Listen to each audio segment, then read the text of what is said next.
सर्वप्रथम आप सभी को बिहार दिवस की हार्दिक शुभकामनाएं। मैं पहली बात यहाँ से स्टार्ट करना चाहता हूँ, first Bihar first Bihari. Friends, मैं आप लोगों को बता दूं, फ्रेंड्स, ये वही भारत है जहाँ चाणक्य जैसे कूटनीतिज्ञ और राजनीतिज्ञ का जन्म हुआ। हमारे बिहार में ही जीरो से परिचित कराने वाले आर्यभट्ट का जन्म हुआ था। फ्रेंड्स, मैं आप लोगों को बता दूं, ये हमारा बिहारी है जहाँ शेरशाह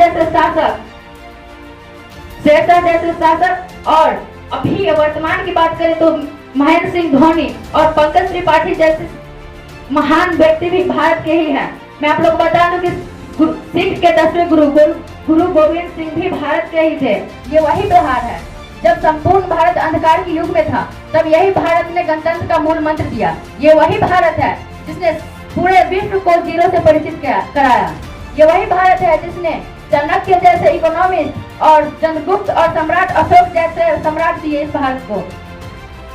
ये वही बिहार है जहां भारत के सर्वप्रथम राष्ट्रपति डॉक्टर राजेंद्र प्रसाद का जन्म हुआ।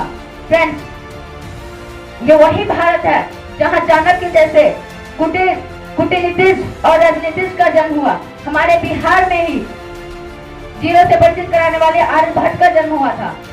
फ्रेंड्स, मैं आप लोगों को बता दूं, ये हमारा बिहारी है जहां शेरशाह जैसे शासक और अभी वर्तमान की बात करें तो महेंद्र सिंह धोनी और पंकज त्रिपाठी जैसे महान व्यक्ति भी भारत के ही हैं।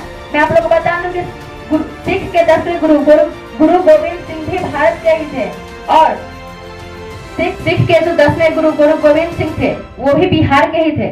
और सिख का सबसे प्रसिद्ध मंदिर हरि मंदिर तख्त बिहार में ही स्थित है। यहाँ तक कि संपूर्ण विश्व को अपने ज्ञान से प्रकाशवान करने वाला नालंदा विश्वविद्यालय और तक्षशिला विश्वविद्यालय हमारे बिहार का ही था।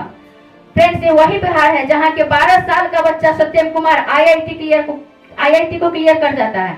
जहाँ के लोग यहाँ 35-38 साल के हो जाते हैं, तब तक इतने बड़े एग्जामिनेशन को पास नहीं कर पाते हैं। यहाँ बिहार के वही इतने माइंड वाला बच्चा था जो 12 साल के उम्र में ही IIT को क्लियर कर जाता है।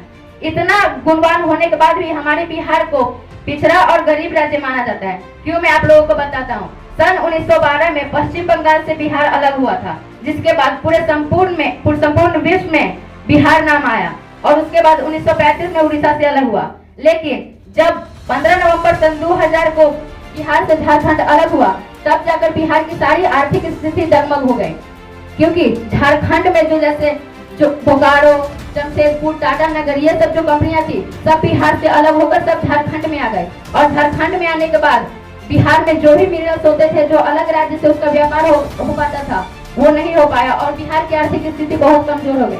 अगर उसी समय जो टाटा नगर, बोकारो में जो कंपनियां थी, उसी समय अगर बिहार में स्थापित कर दिया जाता इसकी फैक्ट्री, क्योंकि उस समय यहाँ से फैक्ट्री अलग राज्यों में जाती थी, उस समय अगर ये फैक्ट्री बिहार में स्थापित कर दिया जाता तो शायद आज बिहार का ये स्थिति नहीं होता।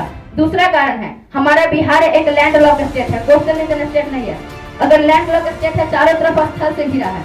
अगर कर्नाटक जैसे, तमिलनाडु जैसे, गोवा, पंजाब जैसे अगर ये कोस्टल रीजन स्टेट होता, समुद्र तटीय होता, तो शायद हम लोग इंटरनेशनल बिजनेस कर पाते, जिसके कारण आज बिहार की ये स्थिति नहीं होती। बिहार को गरीब बनाने में सबसे बड़ा अहम भूमिका है ये आजकल के हमारे नेताओं का है, और जो कि जाति प्रथा पर निर्भर करते हैं। यहाँ बिहार में समाज में तो जात प्रथा करते ही है, यहाँ तक कि सत्ता पर भी यहाँ जाति प्रथा चल रहा है। जात का भेदभाव अगर सत्ता पर नहीं किया जाता तो शायद हमारा बिहार आज ऐसा नहीं होता। आजकल के लोग देखिए, बिहार के जो अभी